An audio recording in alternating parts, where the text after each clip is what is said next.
Assalamualaikum warahmatullahi wabarakatuh. Hari ini kita akan melakukan tutorial klasifikasi penjualan di aplikasi Simbada. Tapi sebelum kita melakukan tutorial tersebut, mungkin kita akan sekilas memberikan penjelasan terkait reklasifikasi penjualan.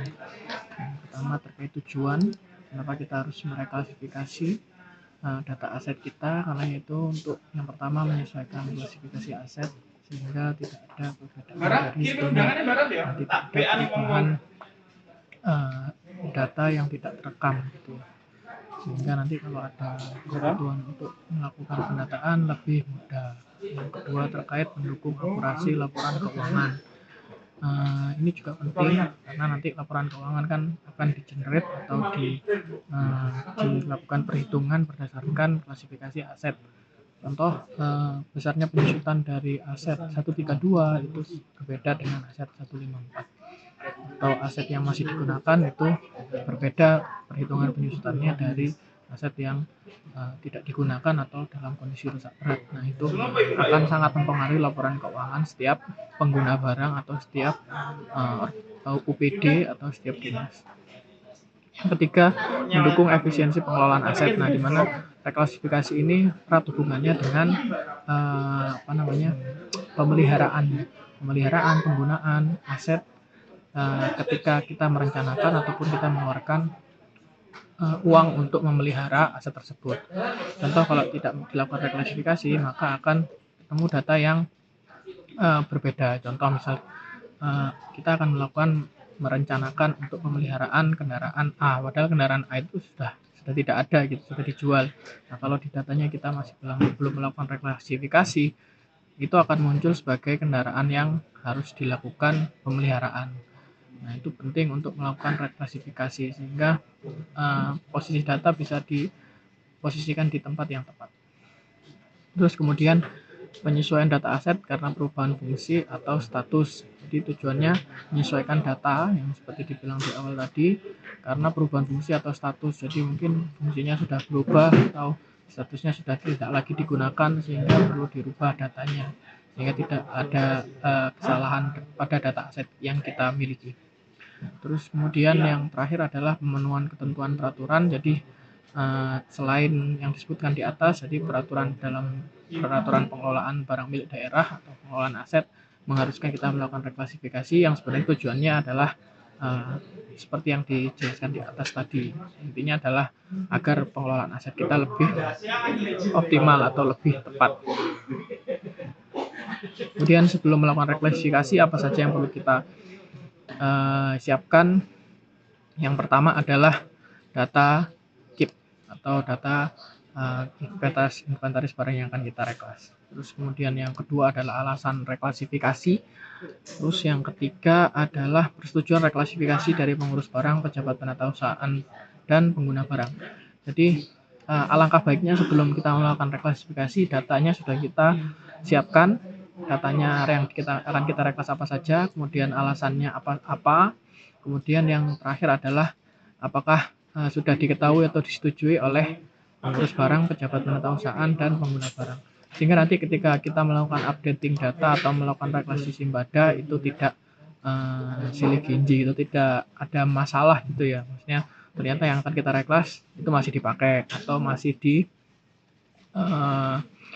digunakan. Nah, itu yang harus dikoordinasikan dulu sebelum kita melakukan reklasifikasi di Simbada. Terus nanti pelaksanaan, kita akan melakukan proses pelaksanaannya di Simbada, kemudian pengecekannya juga akan kita lakukan di Simbada. Oke, mungkin itu saja untuk prolog awal. Kita akan langsung masuk ke Simbada. Kita sekarang sudah ada di Simbada, salah satu pengurus barang. Yang pertama kita lakukan sebelum reklasifikasi adalah menyiapkan KIP ya, menyiapkan kartu inventaris barang. Di sini bisa di-download di menu laporan, KIP berjalan atau KIP sawal, terserah. Yang penting Bapak Ibu sudah memastikan kalau yang akan direklas itu di tahun berapa, kira-kira sudah hafal lah. Nah, ini tahun pengadaan, pilih semua tahun, golongan aset silakan dipilih, biasanya peralatan mesin. intrakom, jenis laporannya Excel, kemudian lokasi pencatatan ini bisa diketik semua untuk mencetak kartu inventaris barang yang ada di semua lokasi yang ada di dinas Bapak Ibu sekalian.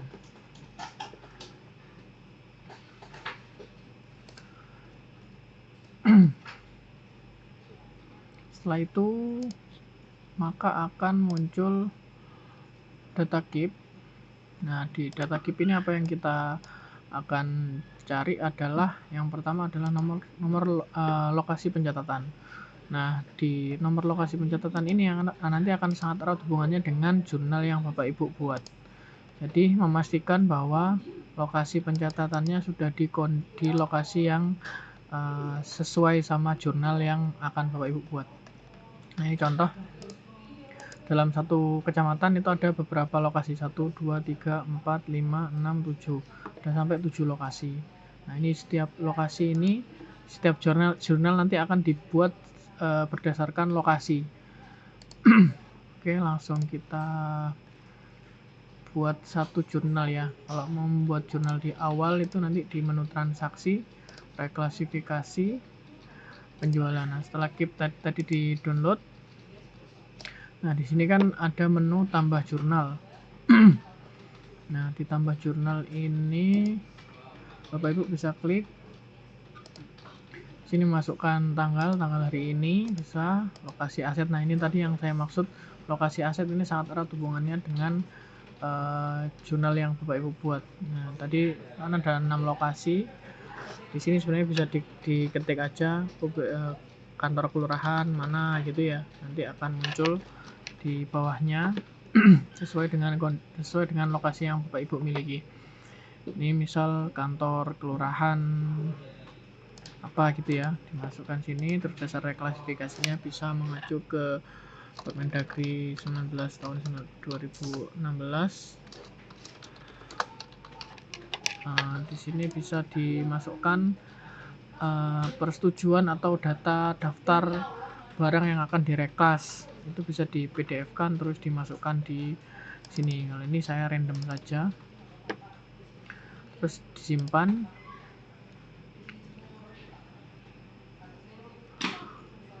Maka akan keluar